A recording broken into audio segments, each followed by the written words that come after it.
After the British conquered the northern part of Nigeria, keeping them in submission and in silence using indirect rule, the British turned to the south.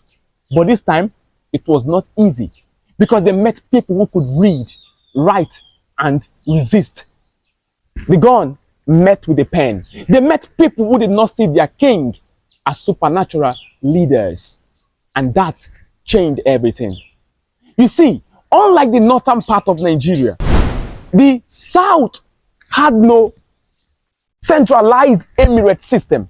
Instead, it was a patchwork of independent ethnic nations like the Igbo Republic. Some call it Igbo, IBO. No, it's not Igbo, it is Igbo, IGBO. Call them that.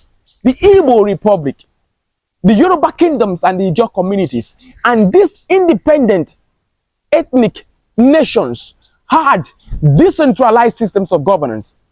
And because of that, the British had no king to control. That made indirect rule difficult to exist. But the British, being British, did what made them British. And what was that? They created a system. They created their own kings, called them warren chiefs, gave them power and authority to collect taxations from the people.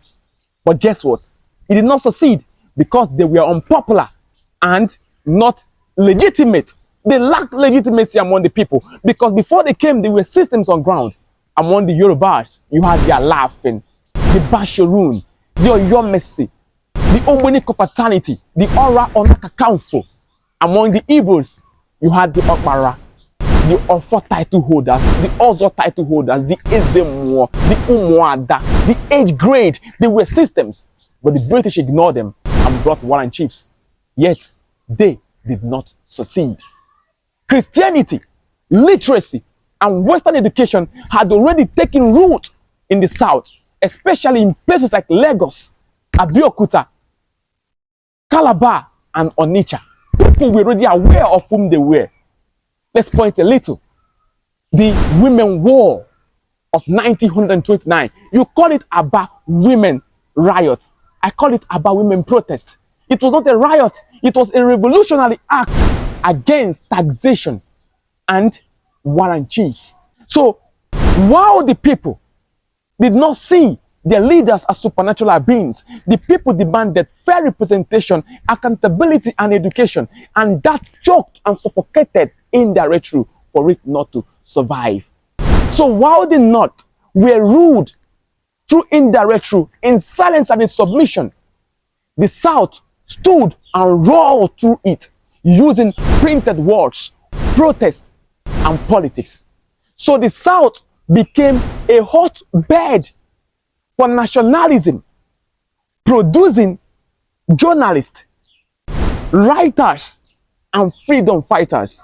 The South laid the groundwork for Nigerians' future nationalism, okay, and also producing the ground for the power struggle between a political vocal South and a political shielded North.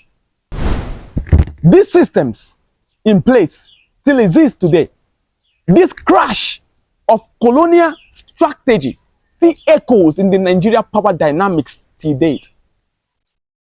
If you want me to make a video on how these places were governed, let me know in the comment section, because what I just gave you is how the South as a whole was governed.